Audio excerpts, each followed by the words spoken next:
Hello everyone, स्वागत है आपका अपने चैनल एग्ज़ाम क्लस्टर में। आज के इस वीडियो में हम लोग बात करने वाले हैं top 10 government job, top government jobs जिसके लिए आप एलिजिबल हो जाते हो ट्वेल्थ के बाद। ट्वेल्थ क्वालिफाई करने के बाद जिन नौकरियों के लिए आप एलिजिबल हो जाते हो उसके बारे में हम लोग डिस्कस करेंगे डिटेल में। तो आइए शुरू करते हैं इस वीडियो को। अगर आप नए हैं चैनल पे तो चैनल एग्ज़ाम क्लस्टर को सब्सक्राइब करना ना भूलें। तो सबसे पहला नौकरी जो हम लोग डिस्कस करेंगे वो है इंडियन आर्मी में ऑफिसर। आप कैसे बन सकते हैं ट्वेल्थ के बाद। तो इंडियन आर्मी में आप एनडीए एग्ज़ाम के थ्रू आप आर्मी में ऑफिसर बन सकते हैं। और इसमें जो एलिजिबिलिटी क्राइटेरिया है कि आप ट्वेल्थ एग्ज़ाम क्वालिफाई होना चाहिए किसी भी बोर्ड से, या फिर आप अगर अपियरिंग हो, मतलब आपने ट्वेल्थ का एग्ज़ाम नहीं क्वालिफाई किया, आप ट्वेल्थ में हो तो भी आप इस फॉर्म को भर सकते हो और ये एग्ज़ाम दे सकते हो। तो आपका जो एज है वो 16.5 से 19.5 साल तक के बीच में होना चाहिए। और इसके लिए आपको इसमें सिलेक्शन के लिए आपको एग्ज़ाम क्वालिफाई करना पड़ता है और उसके बाद फिर इंटरव्यू, तो और फिर मेडिकल टेस्ट। और अगर आप इन सब क्राइटेरिया पे फिट पाए जाते हैं तो इसके बाद आपका सिलेक्शन हो जाता है। और मिनिमम सैलरी जो आपको मिलता है, मिनिमम सैलरी, स्टार्टिंग सैलरी वो आपका 56,000 होता है। और इससे प्लस ही आपका सैलरी होगा अलाउंस ऐड करके, लेकिन मिनिमम एक 56,000 होता है। और इसमें अगर जॉब प्रोफाइल देखें इंडियन आर्मी में तो यहाँ पे करना क्या पड़ता है। तो आप इंडियन आर्मी जो नेशनल डिफेंस एकेडमी है ये one of the prestigious institute है अक्रॉस वर्ल्ड। पूरी दुनिया में one of the prestigious institution है। इसमें आप काम करेंगे, इसमें एज एन ऑफिसर आप अपॉइंट किए जाते हैं। और इस ये जो नौकरी है दोस्तों, ये आप इसमें बहुत नई नई चीज़ के सीखते हैं और आपका ऑल ओवर पर्सनालिटी डेवलपमेंट होता है। तो ये है इंडियन आर्मी में job profile as an officer. तो आइए डिस्कस करते हैं कि प्रमोशंस कैसे कैसे होता है। तो आप जब ज्वाइन करते हैं इंडियन आर्मी में तो आपका लेफ्टिनेंट पोस्ट पे आप असाइन किए जाते हैं। और अगर आपका सिलेक्शन नेवी में हुआ है तो सब लेफ्टिनेंट, और अगर एयरफोर्स में हुआ है तो फ्लाइंग ऑफिसर। इसके 2 साल के बाद आपको पहला प्रमोशन मिलता है और आप कैप्टन बन जाते हैं।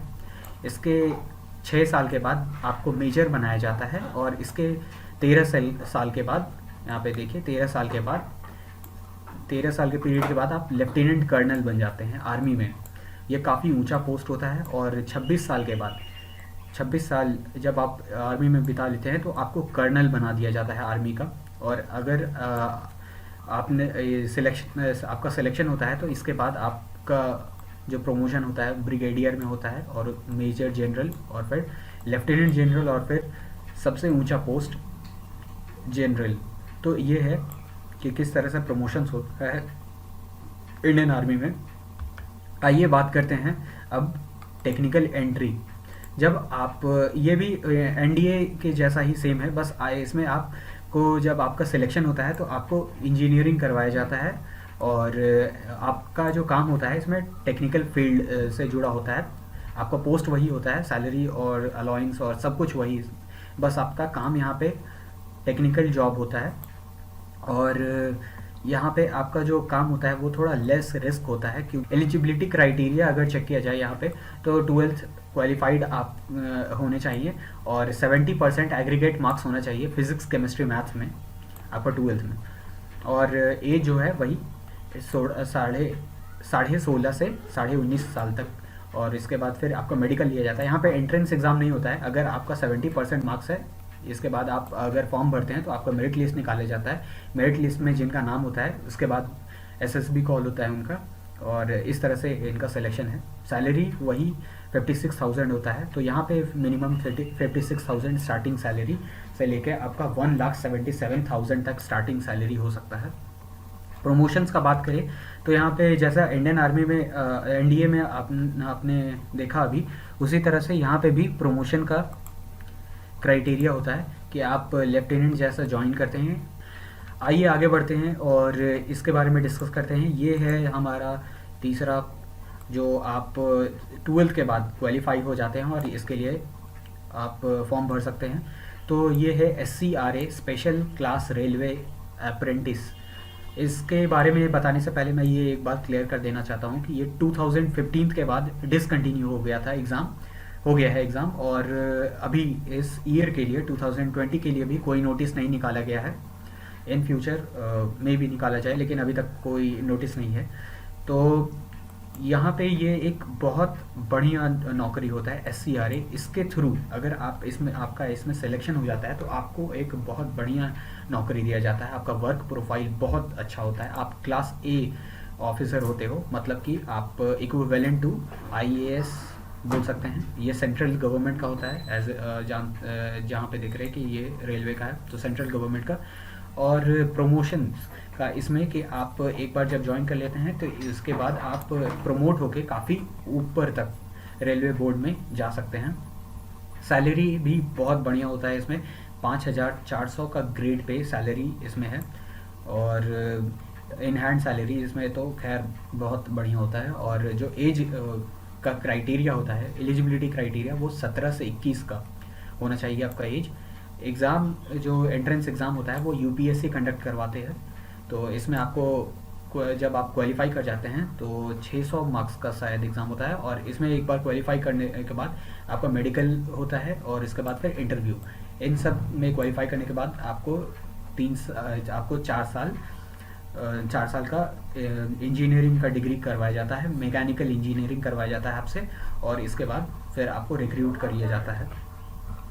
तो अब आइए हम लोग डिस्कस करते हैं एयरफोर्स एयरमैन के बारे में।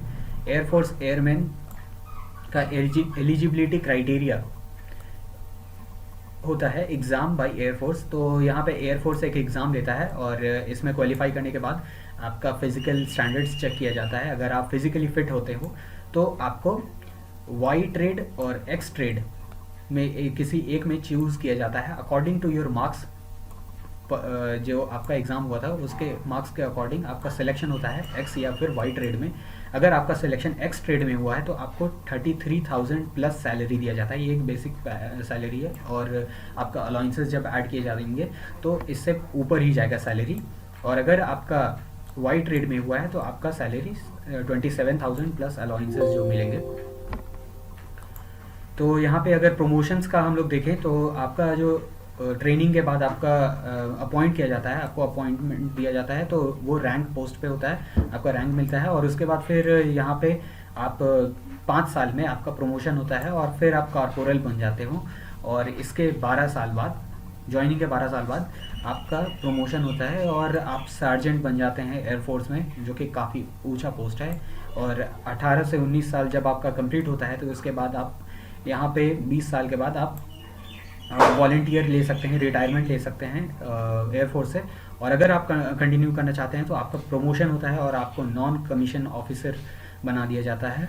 और अगर आप क्वालिफाई और अगर डिपार्टमेंटल एग्ज़ाम्स क्वालिफाई करते हैं, जैसे FCAT, ये डिपार्टमेंटल एग्ज़ाम होता है एयरफोर्स का, अगर ये सब क्वालिफाई करते हैं तो आप ऑफिसर पोस्ट पे भी अपॉइंट किया जाता है एयरफोर्स में। अगर इसका जॉब प्रोफाइल देखें दोस्तों, तो जॉब प्रोफाइल यहाँ पे 2 तरह का होता है। आपका सिलेक्शन जब होता है ट्रेड में एक्स या वाई, तो उसमें भी 2 होता है, टेक्निकल, नॉन टेक्निकल। अगर आपका सिलेक्शन नॉन टेक्निकल में हुआ है तो आपको education instructor, medical assistant, account assistant, ये सारे पोस्ट पे रिक्रूट किया जाता है। और अगर आपका टेक्निकल पोस्ट पे हुआ है तो आपको ऑपरेट करने के लिए दिया जाता है, मशीन्स ऑपरेट करने दिया जाता है, मेंटेनेंस मशीन का और व्हीकल्स का और आर्टिलरी और जो भी एम्यूनिशंस होते हैं उन सब का आपको मेंटेनेंस करना पड़ता है, ऑपरेशन करना पड़ता है। और टास्क जैसे वेदर फोरकास्टिंग वगैरह के लिए आपको ट्रेन किया जाता है, और आपका यही वर्क प्रोफाइल होता है। तो आइए अब हम लोग देखते हैं दिल्ली पुलिस के बारे में। ये one of the reputed police force है अक्रॉस आवर कंट्री। और इसका एलिजिबिलिटी क्राइटेरिया जो होता है फिज़िकल स्टैंडर्ड, क्योंकि ये पुलिस का जॉब है तो इसमें फ़िज़िकल स्टैंडर्ड्स को सेट किए गए हैं। और उसके बाद फिर मेडिकल टेस्ट होता है और आपका जो एग्ज़ाम होता है वो कंडक्ट करवाया जाता है। तो इसमें जब आप क्वालिफाई कर जाते हैं तो आपको सिलेक्ट कर लिया जाता है। इसमें सैलरी जो है, मिनिमम सैलरी 22,500 का होता है स्टार्टिंग सैलरी। और प्रमोशंस का, इसमें पहला प्रमोशन जो आपको मिलता है वो 2 साल पे, आपका नौकरी के 2 साल के बाद आपको प्रमोशन मिलता है। और आपको यहाँ पे जो प्रमोशन है वो पीरियड के हिसाब से काफ़ी बढ़िया होता है। दिल्ली पुलिस में प्रमोट आपको सही से क्राइटेरिया जो है वो काफ़ी सही होता है। और अगर जॉब प्रोफाइल देखें कि इसमें आपको करना क्या पड़ता है, तो ये एक काफ़ी वर्सेटाइल नौकरी है, क्योंकि आप लॉ एंड ऑर्डर मेंटेन करते हैं कैपिटल सिटी में। आप सोसाइटी में आपका जो काम होगा वो आपको डायरेक्ट दिखेगा, आपको इम्पैक्ट दिखेगा अपने काम का, हर एक एक्टिविटी का। और काफ़ी एडवेंचर से भरा हुआ नौकरी होता है दिल्ली पुलिस का। अगर आप डेस्क जॉब चाहते हैं और आप डेस्क जॉब पसंद करने वाले हैं तो इस तरह का नौकरी आपके लिए नहीं है, तो फिर आप एसएससी स्टेनोग्राफर, CHSL हम लोग आगे डिस्कस करेंगे। लेकिन अगर आप एडवेंचरस और अपना काम का जो है वो देखना चाहते हैं कि क्या इफ़ेक्ट होता है, और इस तरह का जॉब चाहते हैं कि इसमें आप रेगुलर कुछ नया सीखते रहें, तो आपको इस तरह का जॉब के साथ आगे जाना चाहिए। और चलिए आगे बढ़ते हैं। तो नेक्स्ट जो हम लोग डिस्कस करने वाले हैं वो एसएससी स्टेनोग्राफर ग्रेड C और D है। ये काफ़ी रेप्यूटेड एग्ज़ाम है, क्योंकि इसके थ्रू आप बहुत सारे हायर पोस्ट पे जा सकते हैं डिपार्टमेंटल एग्ज़ाम के थ्रू। जब एक बार सिलेक्शन हो जाता है तो आप ये डिपार्टमेंटल एग्ज़ाम के थ्रू पोस्ट जैसे इनकम टैक्स ऑफिसर और बहुत सारे अच्छे पोस्ट पे जा सकते हैं। तो यहाँ पे वर्क प्रोफाइल देखें तो इसमें आपको टोटल ऑफिस वर्क ही होता है एज स्टेनो, और इसमें आपको डिक्टेशन राइटिंग करना पड़ता है और प्रेस ब्रीफ, स्पीच राइटिंग, तो इस तरह का काम करना पड़ता है। और आप ऑफिसर्स और मिनिस्टर्स के साथ काम करते हैं, मिनिस्टर को असिस्ट करते हैं और ऑफिसर्स को असिस्ट करते हैं। सैलरी जो है वो ग्रेड D का 30,000 का होता है, और ग्रेड C का मिनिमम सैलरी 50,000 का होता है। प्रमोशंस का देखें तो आप ग्रेड D अगर ज्वाइन करते हैं एज ग्रेड D, तो आपको प्रमोट करके ग्रेड C बनाया जाता है कुछ साल में, और इसके बाद फिर प्राइवेट सेक्रेटरी एंड फर्दर इस तरह से आपको प्रमोशन मिलता है। तो अगर एलिजिबिलिटी क्राइटेरिया देखा जाए तो यहाँ पे 12th फ्रॉम एनी बोर्ड, आपको 12th आपका मिनिमम होना चाहिए क्वालिफिकेशन, और 18 से 27 ग्रेड D के लिए एज का क्राइटेरिया है, और 18 से 30 का आपका एज होना चाहिए ग्रेड C के लिए। और यहाँ पे बहुत सारा स्टूडेंट का ये होता है दिक्कत कि उनका मैथ्स का मार्क्स अच्छा नहीं आता है, वो मैथ्स में अच्छे नहीं होते, तो मैथ्स में स्कोर नहीं कर पाते हैं। तो उनके लिए ये काफ़ी ध्यान देने वाला बात होगा कि इसमें मैथ्स नहीं होता है। और अगर आप जानना चाहते हैं कि डिटेल में एसएससी स्टेनो के लिए तैयारी कैसे करें, तो मैं यहाँ आई बटन पे लिंक डाल दे रहा हूँ। हमने उसमें बताया है कि कैसे एसएससी स्टेनो के लिए तैयारी कर सकते हैं। आइए अब हम लोग बात करते हैं एसएससी जीडी कांस्टेबल के बारे में। एसएससी जीडी कांस्टेबल, इसके थ्रू आप पैरामिलिट्री में जा सकते हैं। बहुत सारे रिप्यूटेड पोस्ट जैसे NIA, CISF कांस्टेबल, और CISF कांस्टेबल के थ्रू आप NSG कमांडो भी बन सकते हैं। तो ये भी एक काफ़ी रिप्यूटेड एग्ज़ाम है, और इसका एलिजिबिलिटी क्राइटेरिया है एज 18 से 23 ईयर्स, फिजिकल स्टैंडर्ड्स, और एसएससी जो एग्ज़ाम लेता है एसएससी जीडी कांस्टेबल के लिए, वो एग्ज़ाम आपको क्वालिफाई करना पड़ता है। और सैलरी जो होता है वो मिनिमम सैलरी स्टार्टिंग 23,527 का होता है। प्रमोशंस, इसमें पहले आप कांस्टेबल पोस्ट पे रिक्रूट होते हो, उसके बाद हेड कांस्टेबल प्रमोट होकर, और फिर ASI, assistant sub inspector and then finally inspector. ये काफ़ी रेप्यूटेड पोस्ट होता है और काफ़ी अच्छा पोस्ट होता है, तो यहाँ तक आप पहुँच सकते हैं। और अगर आपने डिपार्टमेंटल एग्ज़ाम्स क्वालिफाई किया तो आप इससे भी ऊंचा पोस्ट तक पहुँच सकते हैं।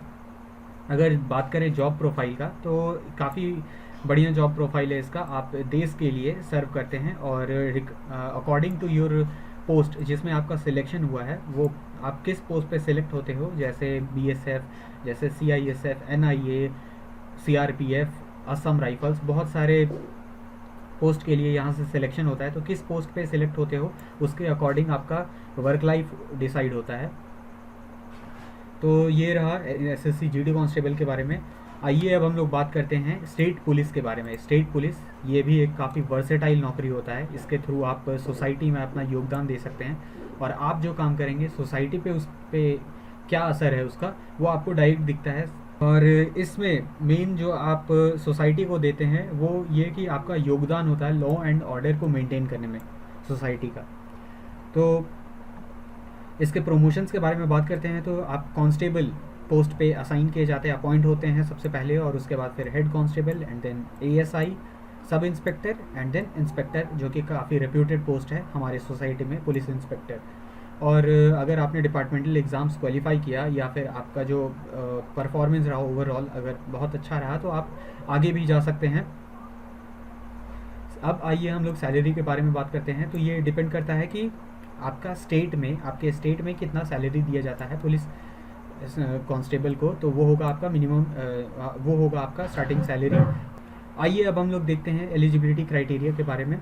तो एलिजिबिलिटी यहाँ पे एज एलिजिबिलिटी है 18 से 25 ईयर्स। आपके स्टेट में आप चेक कर लीजिएगा कि कितना है। ये मैंने एक जनरल बताया है कि जनरल स्टेट्स का ये है। और फिजिकल स्टैंडर्ड्स और एग्ज़ाम जो होता है वो सिलेक्शन बोर्ड लेता है, स्टेट सिलेक्शन बोर्ड। आइए अब हम लोग डिस्कस करते हैं रेलवे एनटीपीसी। रेलवे एनटीपीसी भी एक मेजर जॉब है जो काफ़ी पॉपुलर है 12th के बाद, one of the popular job. और इसका एलिजिबिलिटी क्राइटेरिया काफ़ी सिंपल है। 12th आप क्वालिफाइड होने चाहिए, आपका एज 18 से 30 साल तक का होना चाहिए, और जो एग्ज़ाम एंट्रेंस एग्ज़ाम होता है वो आरआरबी रेलवे रिक्रूटमेंट बोर्ड लेता है। और सैलरी जो होता है वो वैरी करता है पोस्ट टू पोस्ट, क्योंकि इस पे एनटीपीसी पे मल्टीपल पोस्ट का सिलेक्शन होता है, तो वैरी करता है वो पोस्ट टू पोस्ट। और जो सैलरी होता है, लेकिन वो आप एक बात श्योर हो सकते हैं कि वो काफ़ी अच्छा सैलरी होता है। और सबसे बड़ा बात यहाँ पे प्रमोशन का जो एस्पेक्ट है आरआरबी एनटीपीसी में, कि आप अगर और हायर डिग्री लेते हैं या फिर डिपार्टमेंटल एग्ज़ाम्स क्वालिफाई करते हैं तो आप हायर पोस्ट, ऊंचे पदों पर नियुक्ति पा सकते हैं रेलवे में। इस एग्ज़ाम को क्वालिफाई करने के बाद आप काफ़ी ऊपर तक जा सकते हैं रेलवे में। तो ये एक प्लस पॉइंट है इस नौकरी का, आरआरबी एनटीपीसी के थ्रू अगर आप जाते हैं तो। इनफैक्ट ये रेलवे के हर एक पोस्ट के लिए एप्लीकेबल है। और जॉब प्रोफाइल अगर इसका देखा जाए तो ये आरआरबी एनटीपीसी के थ्रू आप जिस पोस्ट पे चयनित होते हैं उसका वर्क प्रोफाइल वैरी करता है। तो आइए अब हम लोग एसएससी सीएचएसएल के बारे में डिस्कस करते हैं। एसएससी सीएचएसएल ये काफ़ी पॉपुलर एग्ज़ाम है और ये 12th के बाद आप दे सकते हैं। और इसका जो एग्ज़ाम होता है वो एसएससी कंडक्ट करवाती है, एसएससी सीएचएसएल नाम से। और सैलरी जो होता है वो वैरी करता है पोस्ट टू पोस्ट, आपका किस पोस्ट पे सिलेक्शन हुआ है उसके अकॉर्डिंग ये वैरी करता है। और लेकिन सैलरी जो होता है वो काफ़ी अच्छा होता है। और प्रमोशंस का बात करें तो ये भी डिपेंडिंग अपॉन कि आप कौन से पोस्ट पे सिलेक्ट हुए हैं, कौन सा डिपार्टमेंट या मिनिस्ट्री में है, उसके अकॉर्डिंग आपका प्रमोशन होता है। अगर आप और डिटेल में जानना चाहते हैं कि एसएससी सीएचएसएल के बारे में कैसे तैयारी करें या फिर उसका डिटेल में जॉब एसएससी सीएचएसएल के बारे में जानना चाहते हैं तो मैं यहाँ आई बटन पे लिंक डाल दे रहा हूँ, आप जाके चेक कर सकते हैं वहाँ से। आगे हम डिस्कस करते हैं इंडियन आर्मी के डिफरेंट पोस्ट के बारे में। इंडियन आर्मी अलग अलग पोस्ट का वैकेंसी निकालता है, जैसे हो गया बावर्ची के लिए, जैसे हो गया मेडिकल स्टाफ के लिए, जैसे क्लर्क के लिए और अलग अलग पोस्ट के लिए। तो यहाँ पे एलिजिबिलिटी क्राइटेरिया जो होता है एज का वो वैरी करता है कौन से पोस्ट के लिए निकाला गया है। फिजिकल स्टैंडर्ड्स जो सेट किया जाता है एलिजिबिलिटी क्राइटेरिया में, और एग्ज़ाम लिया जाता है वो सिलेक्शन बोर्ड लेता है एग्ज़ाम।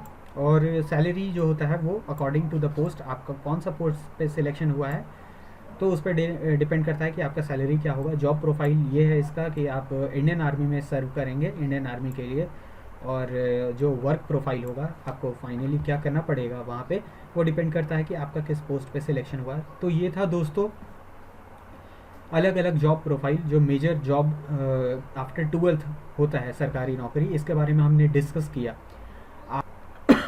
सॉरी आप पहला कौन सा अपना चॉइस रखते हैं वो हमें कमेंट सेक्शन में बताइए कि आपके लिए टॉप में कौन होगा, सेकंड में कौन होगा, थर्ड में कौन होगा। हमने अपने हिसाब से कोई रैंक नहीं बताया कि ये टॉप 10 है, क्योंकि किन्हीं के लिए कोई नौकरी ज़्यादा प्रायोरिटी हो सकता है, किन्हीं के लिए कम हो सकता है। जैसे किसी एस्पिरेंट के लिए ऑफिस जॉब वो प्रेफर करते हैं और कोई मिलिट्री या फिर आर्मी में जाना चाहते हैं, तो इसलिए हमने अपनी तरफ से कोई रैंक नहीं बनाया है। आप हमें कमेंट करके बताइए अपना। और अगर आप चाहते हैं आपके दोस्त भी जाने कि 12th के बाद वो कौन कौन सा सरकारी नौकरी के अच्छा है और कौन कौन सा वो अपने लिस्ट में रख सकते हैं, तो उनके साथ शेयर कीजिए अपने फैमिली, अपने फ्रेंड के साथ। तो thank you, have a nice day, जय हिंद दोस्तों।